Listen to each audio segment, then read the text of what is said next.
하나님 말씀 보겠습니다. 오늘 우리에게 주신 하나님 말씀은 구약 여호수아 3장 1절로 6절까지의 말씀입니다. 구약 여호수아 3장 1절로 6절까지의 말씀입니다. 한 목소리로 합독하시겠습니다. 또 여호수아가 아침에 일찍이 일어나서 그와 모든 이스라엘 자손들과 더불어 시딤에서 떠나 요단에 이르러 건너가기 전에 거기서 유숙하니라. 사흘 후에 관리들이 진중으로 두루 다니며 백성에게 명령하여 이르되 너희는 레위 사람 제사장들이 너희 하나님 여호와의 언약궤 매는 것을 보거든 너희가 있는 곳을 떠나 그 뒤를 따르라. 그러나 너희와 그 사이 거리가 2000 규빗쯤 되게 하고 그곳에 가까이 하지는 말라. 그리하면 너희가 행할 길을 알리니 너희가 이전에 이 길을 지나보지 못하였음이니라 하니라. 여호수아가 또 백성에게 이르되 너희는 자신을 성결하게 하라. 여호와께서 내일 너희 가운데 기이한 일들을 행하시리라. 여호수아가 또 제사장들에게 말하여 이르되 언약궤를 메고 백성의 앞서 건너라 하매 곧 언약궤를 메고 백성의 앞서 나아가니라. 아멘. 우리에게 주신 하나님의 말씀입니다. 자, 여러분 반갑습니다. 오늘 그 임마누엘 찬양대 찬양해 주시는데 뭐가 좀 지난주부터 바뀌었죠? 예, 뭐가 바뀌었나요, 여러분? 예, 가운이 새로 바뀌었습니다. 예전에 입던 그 가운이 그 1층에 여러분 사진 전시해 놓은 거 있죠? 거기에도 그 가운이 등장을 하더라고요. 그래서 혹시 그겁니까? 그러니까 그거라고 하셨어요. 굉장히 오래된 가운이었는데 이제 새롭게 우리 여름에 맞게 시원하고 산뜻하게 변모하셨습니다. 우리 교인 한 분이 헌물해 주신 거고요.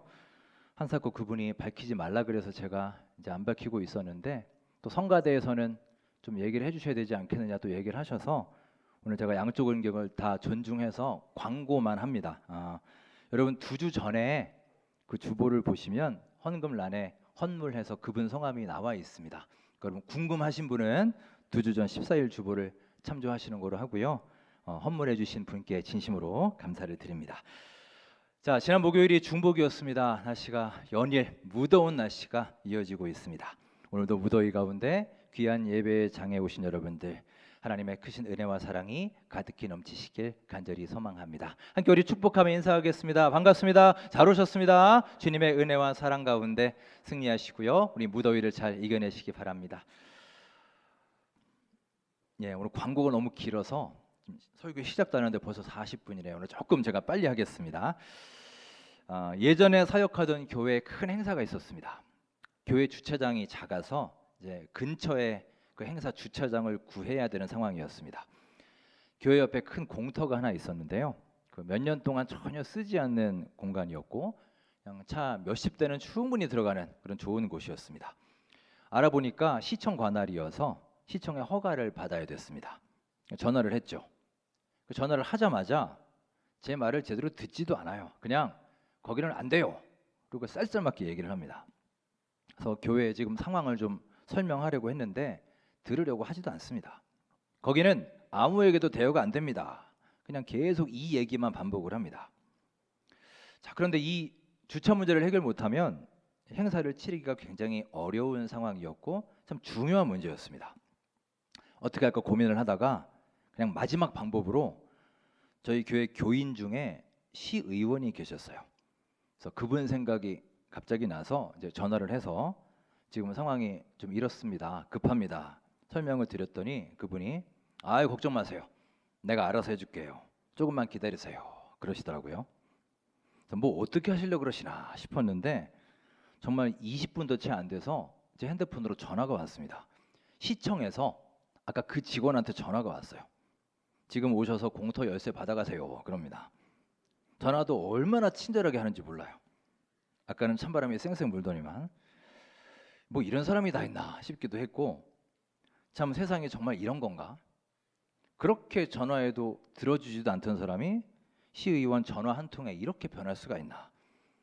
그냥 한편으로는 큰 일이 해결되어서 참 다행이다 싶기도 했지만 한편으로는 참 씁쓸한 마음이 들었습니다. 처음에 제가 전화했을 때는 완전히 그 직원이 갑이었고 제가 을이었는데 그 전화 한 통화 때문에 완전히 바뀌어서 그 사람이 이제 을이 되어 버렸습니다. 나중에 제가 설교 말미에 다시 이 얘기를 하겠습니다. 잘 기억해 두십시오.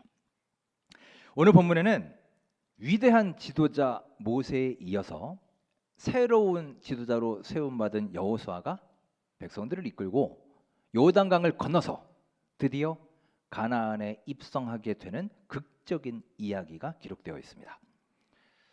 40년 혹독한 광야 생활을 마치고 요단강을 건너는 믿음의 도약을 마침내 이루는 순간이에요. 정말 감격스럽고 가슴 벅찬 순간이 아닐 수 없습니다. 자, 이런 배경 속에서 오늘 본문을 읽어보겠습니다. 3절 우리 함께 읽겠습니다. 백성에게 명령하여 이르되 너희는 레위 사람 제사장들이 너희 하나님 여호와의 언약궤 매는 것을 보거든 너희가 있는 곳을 떠나 그 뒤를 따르라 라고 했습니다. 3절 마지막에 그 뒤를 따르라 라는 중요한 표현이 나옵니다. 여기서 그가 과연 무엇일까요? 무엇의 뒤를 혹은 누구의 뒤를 따르라는 것일까요? 영어 성경에는 follow it, 그것을 따르라 라고 번역합니다. 그렇다면 상식적으로 하나님을 그것이라고 표현하진 않았겠죠. 그러면 여기서 말하는 it, 그것이 뭐냐? 그 앞에 나온 말일 겁니다. 너희 하나님 여호와의 언약궤 매는 것을 보거든. 여호와의 언약궤를 지칭하는 것이죠. 즉 제사장들이 어깨에다 언약궤를 메고 앞장서서 걸어가면 너희는 그것 언약궤의 뒤를 따라가라는 말씀입니다. 자, 그러면 도대체 이 언약궤가 뭐길래 그것을 따라가라는 것일까요? 언약궤는 하나님의 임재를 상징합니다. 하나님이 여기에 함께 하신다, 이곳에 임재하신다라는 것을 상징하는 거예요. 결국 언약궤의 뒤를 따르라는 말은 하나님을 뒤따라가라라는 뜻입니다. 당시의 백성들은 흥분으로 가득했습니다. 이제 이 강만 건너면 끝이에요. 꿈에 그리던 가나안으로 들어가는 겁니다. 40년 방황과 고생이 이제 끝나는 것입니다. 얼마나 건너가고 싶겠습니까? 정말 한시라도 빨리 가고 싶지 않았겠어요? 그런데 성경을 보시면 그들이 요단강을 곧바로 건넌 것이 아닙니다. 참 알 수 없는 말씀을 하십니다. 자, 2절 말씀 함께 읽어보겠습니다. 2절입니다. 사흘 후에 관리들이 진중으로 들어다니며, 사흘 후에라고 해요. 그 상태에서 무려 3일 동안을 거기 머물러 있었다는 겁니다. 강을 바로 앞에 두고 가만히 멈춰 서서 3일을 지내면서 하나님의 다음 지시를 기다린 것입니다. 자, 그때 이 백성들의 마음이 어땠을까요? 백성들까지 갈 필요도 없이 여러분 같으면 어떠시겠습니까? 고지가 바로 저 앞에 있는데 40년 고생한 대가가 이제 눈에 보이는데 사흘 동안 아무것도 안 하고 제자리에 가만히 있는다고 생각해 보십시오. 아마 여기저기서 불평 불만이 막 쏟아져 나오지 않을까요? 차라리 요단강이 안 보이면 모르겠습니다만 지금 눈앞에 보입니다. 당장 건너기만 하면 돼요. 그런데 그 앞에 캠프를 치고 머물며 3일을 기다리라고 하십니다. 여러분, 이게 이해가 되십니까? 이거야말로 고문 아니겠어요? 올해 초에 우리 교회에 그 리프트를 설치를 했죠.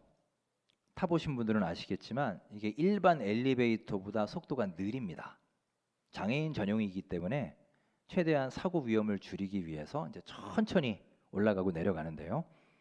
그 리프트를 처음 타보신 권사님이 저랑 같이 올라가면서 그러세요. 아이고, 이거 승지 급한 사람은 못하겠네 그러십니다. 이 기껏해야 엘리베이터하고 한 15초 20초 차이 아니겠어요? 그런데도 우리는 그런 말들이 나옵니다. 대부분 우리는 기다리는 것을 참 힘들어합니다. 그러니 그 눈에 보이는 가운데 바로 앞에서 3일을 기다리라는 말씀은 아마 백성들에게 엄청난 불만을 일으켰을 거예요. 그런데 여러분, 요단강 앞에서 3일을 기다린 이 사건은 이스라엘 백성들에게 아주 중요한 의미를 갖습니다. 어찌 보면 강을 건너는 그 자체보다 훨씬 더 중요한 과정이었어요. 지금 그들에게는 하나님의 말씀을 잘 듣고 말씀을 묵상하고 속으로 음미하는 시간이 반드시 필요했던 것입니다. 이 사흘간의 기다림이 그들에게 바로 그런 여백의 시간이었던 거예요. 여러분, 우리가 매주 예배드리고 기도하고 봉사하고 열심히 하나님의 일을 하는 것도 중요하지만 더욱 중요한 것은 왜가 아니겠습니까? 왜 그 일을 합니까? 나에게 그 일을 맡기시는 하나님의 뜻이 과연 무엇인지, 나를 통해 하나님은 뭘 원하고 계신지, 내가 어떤 자세로 감당하기를 원하시는지, 하나님의 그 뜻, 하나님의 계획을 우리가 묻고 주님께 듣고 알아가고 주님과 소통하는 그 과정이 우리에게 대단히 중요한 것입니다. 따라서 백성들에게는 이 사흘의 기다림이 그 하나님과의 소중한 소통의 시간이 되었던 거예요. 여러분, 요단을 건너기 전에 이 3일의 기다림의 시간이 오늘날 우리에게도 반드시 필요합니다. 우리는 너무나 바쁩니다. 너무나 정신없이 조급한 삶을 살고 있어요. 그래서 항상 불안 가운데 살지 않습니까? 끊임없이 남과 비교하고 내가 더 느린 것 같고 더 뒤처진 것 같고 뭔가 부족한 것 같고 점점 내 스스로 못나 보이고 자신감도 결여되어 갑니다. 마음은 점점 조급해지는데 정작 뭘 해야 될지는 알 수 없고 이리저리 헤매고 방황하고 있지는 않으십니까? 오늘 말씀처럼 이 분주한 하루하루의 삶이지만 잠시 멈춰서서 나를 향한 하나님의 음성에 귀를 기울여 보시기 바랍니다. 이 3일의 기다림의 시간, 이 묵상의 시간을 통해 하나님의 계획에 여러분의 영적인 주파수를 잘 맞추셔서 주님과의 깊은 영적 소통을 이루어 가시는 올 하반기 우리 모두의 신앙이 되시기를 주님의 이름으로 축원합니다. 자, 그렇게 여호와의 언약궤를 뒤따라가라 말씀하셨습니다. 그 다음 4절을 보시면 좀 더 구체적으로 말씀하십니다. 자, 4절 우리 함께 읽겠습니다. 그러나 너희와 그 사이 거리가 2000규빗쯤 되게 하고 그것에 가까이 하지는 말라. 그리하면 너희가 행할 길을 알리니 너희가 이전에 이 길을 지나보지 못하였음이니라 하니라. 아멘. 언약궤를 따라가는데 여기에는 몇 가지의 원칙이 있었어요. 첫 번째 원칙, 그것에 가까이 하지 말라는 겁니다. 즉 언약궤와 너희 사이에 거리를 두라. 바짝 붙어가지 말라라는 것입니다. 두 번째, 그러면 얼마나 떨어지느냐? 구체적으로 거리가 나오죠. 2000규빗쯤 되게 하라. 지금의 거리로 환산하면 대략 900m 정도, 1km가 조금 안 되는 거리입니다. 그러니까 꽤 먼 거리죠. 이 거리만큼을 띄우고서 따라가라는 거예요. 자, 왜 하나님은 이렇게 거리를 두고 언약궤를 따라가라고 하셨을까요? 여기에는 두 가지 이유가 있습니다. 첫째는 너희는 결코 하나님보다 앞서가지 말라라는 뜻입니다. 어떤 상황에서도 하나님이 먼저여야 한다. 요단강을 건널 때도 그렇고 가나안에 들어가서도 그렇고 너희는 절대로 그 사실을 잊어서는 안 된다. 늘 그것을 기억하며 살아라 라는 우선순위에 대한 메시지예요. 두 번째 의미는 믿음의 의미입니다. 이런 뜻이죠. 내가 너희보다 먼저 가겠다. 내가 먼저 앞장설 테니 너희는 나만 바라봐라. 나만 믿고 안전하게 나를 따라오기만 하면 된다. 이런 것입니다. 즉 우리 삶의 인도자, 리더가 되어 주시겠다라는 의미입니다. 여러분, 지금 이 과정은 백성들에게 매우 중요한 과정입니다. 그래서 하나님은 계속 그들에게 강조하시는 거예요. 요단강을 건너는 것보다 더 중요한 것이 있다. 가나안 땅 정복하는 것보다 더 중요한 것이 있다. 그것은 나 여호와 하나님만 바라보고 의지하는 여호와 신앙이다. 이것을 잃어버리면 너희는 다 잃어버리는 것이다.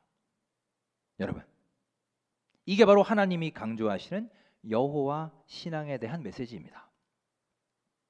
결국 오늘 본문은 강조합니다. 우리에게 가장 중요한 것은 하나님과의 관계라는 거예요.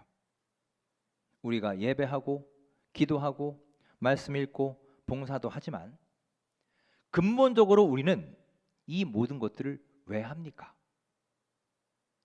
여러분은 오늘 이 주일 예배 왜 오셨습니까? 그냥 주일이 되니까 당연히 오셨나요? 교회 안 가면 마음이 찜찜하니, 무거우니, 혹은 예배 안 드리면 벌 받을까 봐 무섭고 두려워서 오셨습니까? 다양한 이유가 있겠지만 결국 근본적으로 따지면 하나님과의 관계를 위한 것입니다. 여러분, 우리는 여호와 하나님과 가까이 있어야 합니다. 하나님을 더 자주 만나시고 자주 찾고 자주 예배하고 자주 기도하는 삶, 하나님과 딱 붙어서 중간에 틈이 생기지 않도록, 사탄 마귀가 들어올 공간조차 생기지 않도록 주님과 친밀하고 가까운 관계가 되어야 합니다. 내일부터 전교인 필사가 시작됩니다. 이 필사 역시도 우리가 하나님과 더 가까워지고 하나님과 더 친해져서 더 좋은 관계를 만들어가는 하나의 과정이 될 것입니다. 여러분, 말씀을 가까이 하시고 하나님과 더 친밀한 관계를 만들어 가십시오. 그럴 때 우리 모두 하나님의 선한 영향력을 받아서 주님의 크신 은혜의 날개 아래 거하게 될 줄 믿습니다. 자, 또한 우리는 하나님과 가까이만 있는 것이 아니라, 거리만 가까운 게 아니라 견고한 관계가 되어야 합니다. 여러분도 아마 여러분만의 절친들이 다 있으실 겁니다. 내 속마음 다 털어놓을 수 있는, 내 고민 다 얘기할 수 있고 들어줄 수 있는 그런 친구들이 있을 거예요. 한번 떠올려 보십시오.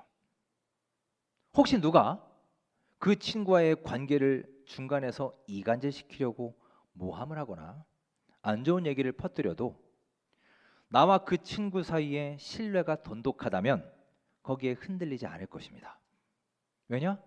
친구를 믿으니까요. 서로 견고한 신뢰가 있기 때문이에요. 오히려 둘 사이를 음해하고 이간질하는 그 사람의 나쁜 의도가 보일 것입니다. 마찬가지입니다. 우리가 하나님과 견고한 관계를 갖고 있으면 세상의 유혹과 위협이 아무리 나를 공격하고 흔들어도 하나님과의 관계가 튼튼하게 유지될 수 있을 줄 믿습니다. 사랑하는 여러분, 어느덧 하반기의 첫 달 7월의 마지막 주일을 맞이합니다. 이제 곧 휴가철이 시작되고 그만큼 우리의 신앙이 흐트러지기 쉬울 때입니다. 이 중요한 때 더 열심히 하나님께 기도하시고 달고 오묘한 말씀의 참맛을 깨달으시며 주님과의 깊은 교감이 있는 살아있는 예배를 통해 믿음의 심지가 더욱 견고해지는 우리 모두의 신앙생활이 될 수 있기를 간절히 소망합니다. 하나님이 강조하시는 바가 바로 이겁니다. 하나님과의 관계만 제대로 유지할 수 있다면, 너희가 이것만 잘할 수 있으면 다른 것들은 아무 문제가 아니라는 거예요. 자, 한번 볼까요? 이스라엘 백성들이 요단강을 어떻게 건넜습니까? 그들이 무슨 화려하고 멋들어진 배를 타고 건넌 게 아니지 않습니까? 어떻게 건넜나요? 언약궤가 요단강 한복판에 들어갔더니 그 순간에 더 이상 물이 흐르지 않게 되었습니다. 물이 멈췄어요. 그런데 여러분, 이 사건이 일어난 때가 언제냐? 팔레스틴 지역의 우기입니다. 늦은 비가 내리는 몸에 거두는 시기예요. 자, 우리 그림을 하나 보실까요? 자, 이게 요단강에 대한 간략한 설명입니다. 위아래 두 개의 그림이 있는데요. 자, 건기 일대 요단강은 저 위의 그림처럼 깊이 한 1m, 폭이 30m 정도로 별로 어렵지 않게 건널 수 있습니다. 하지만 우기가 되면 완전히 상황이 달라지죠. 저 아래 그림처럼 깊이가 3m 이상 되고요. 폭이 무려 1.6km에 이릅니다. 지금 백성들이 강을 건너는 때는 우기입니다. 1년 중에 가장 강물이 범람할 때, 물의 흐름도 가장 빠를 때, 물살도 가장 셀 때입니다. 실로 그들에게 이 강은 엄청난 위협과 장애물이었을 것입니다. 그런데 그 요단 강물이 멈췄고 강이 좌우로 벽처럼 갈라졌습니다. 기적입니다. 홍해와 같은 기적이 그들에게 또다시 일어난 것입니다. 여러분, 오늘 말씀을 기억하십시오. 이스라엘 백성들은 하나님을 자신들의 리더로 모시고 나보다 앞서가시는 주님을 바라보고 믿으며 그분의 뒤를 따라갔습니다. 전능하신 하나님의 팔로워로서 순종함으로 하나님을 뒤따라갔더니 거기에 놀라운 기적이 펼쳐졌습니다. 그들을 위협하고 가로막던 거대한 요단 강물을 하나님이 갈라주신 것입니다. 하나님 말씀 믿고 그 말씀에 순종했더니, 팔로우 했더니 우리의 리더 되신 하나님께서 그 뒤의 문제들을 전부 다 해결해 주셨습니다. 사랑하는 여러분, 지금도 하나님은 우리에게 말씀하십니다. 너희는 나보다 앞서가지 말아라. 절대 조급해하지 말아라. 다른 사람들이 앞서 달려간다고 절대 거기에 흔들리지 말아라. 오직 나를 믿고 나의 뒤를 따라만 오너라. 그러면 내가 모든 문제를, 모든 장애물을 해결해 줄 것이다. 여러분, 하나님을 내 삶의 리더로 모시고 믿음과 순종함으로 주님의 뒤를 따라가는 충실한 팔로워로서의 삶을 살아가는 우리 모두의 삶이 되시기를 간절히 소망합니다. 설교 처음에 주차장 얘기를 했습니다. 이 시대의 권력과 갑을 관계에 대해서 얘기했습니다.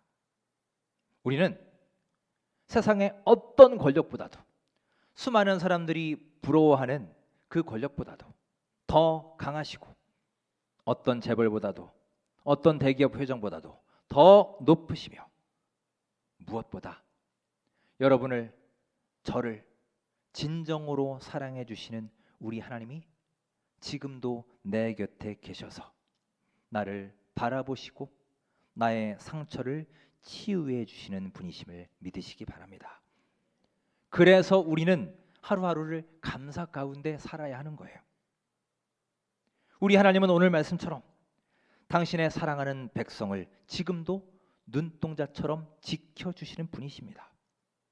출렁이는 요단 강물을 나보다 먼저 건너시고 우리가 안전하게 그 강을 건널 수 있도록 불꽃 같은 눈으로 인도해 주시는 사랑의 주님이십니다. 그 크신 은혜의 강물 가운데 이제 여러분의 삶을 던지고 내어 맡길 수 있는 거룩한 주의 백성들이 되시기를 간절히 바랍니다. 여호와 하나님의 뒤를 따르라. 올 하반기에는 이 말씀을 꼭 붙잡으시고 하나님을 내 삶의 우선순위에 두시고 내 삶의 리더이신 하나님을 진심으로 따르는 진정한 팔로워로서 삶을 살아가는 우리 모두의 삶이 되시기를 주님의 이름으로 축원합니다.